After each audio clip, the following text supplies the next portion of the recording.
Welcome once again, my friends, and thank you for stopping by to listen to an old storyteller. Today we have a Celtic tale, and the title of this story is The Shepherd of Myddvai. Up in the Black Mountains of Carmarthenshire lies the lake known as Llyn y Van Fach. To the margin of this lake the Shepherd of Myddvai once led his lambs, and lay there whilst they sought pasture. Suddenly, from the dark waters of the lake, he saw 3 maidens rise. Shaking the bright drops from their hair and gliding to the shore, they wandered about amongst his flock. They had more than mortal beauty, and he was filled with joy for her that came nearest to him. He offered her the bread he had with him, and she took it and tried it, but then sang to him, "Half-baked is thy bread, 'tis not easy to catch me," and then ran off laughing to the lake. Next day he took with him bread not so well done, and watched for the maidens. When they came ashore, he offered his bread as before, and the maiden tasted it and sang, "Unbaked is thy bread, I will not have thee," and again disappeared into the waves.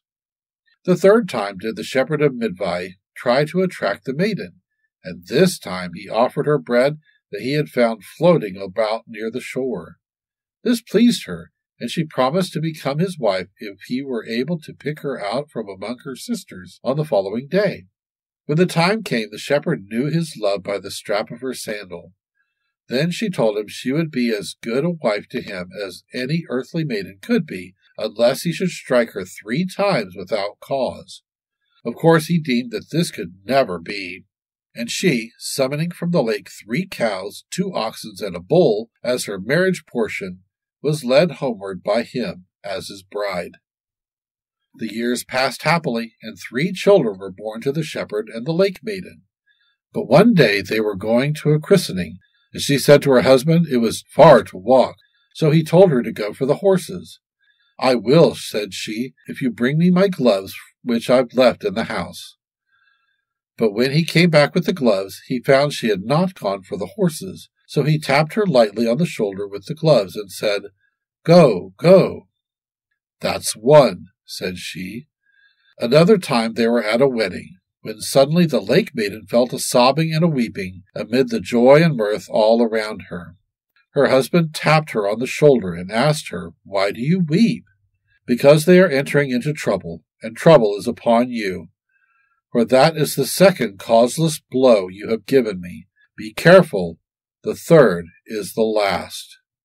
The husband was careful never to strike her again, but one day at a funeral she suddenly burst out into fits of laughter. Her husband forgot, and touched her rather roughly on the shoulder, saying, "Is this a time for laughter?" "I laugh," she said, "because those that die go out of trouble, but your trouble has come. The last blow has been struck, our marriage is at an end, and so farewell."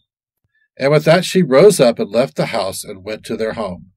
Then she, looking round upon her home, called to the cattle she had brought with her, brindle cow, white speckled, spotted cow, bold freckled, old whiteface, and grey Geringer, and the white bull from the king's coast, grey ox, and black calf, all, follow me home.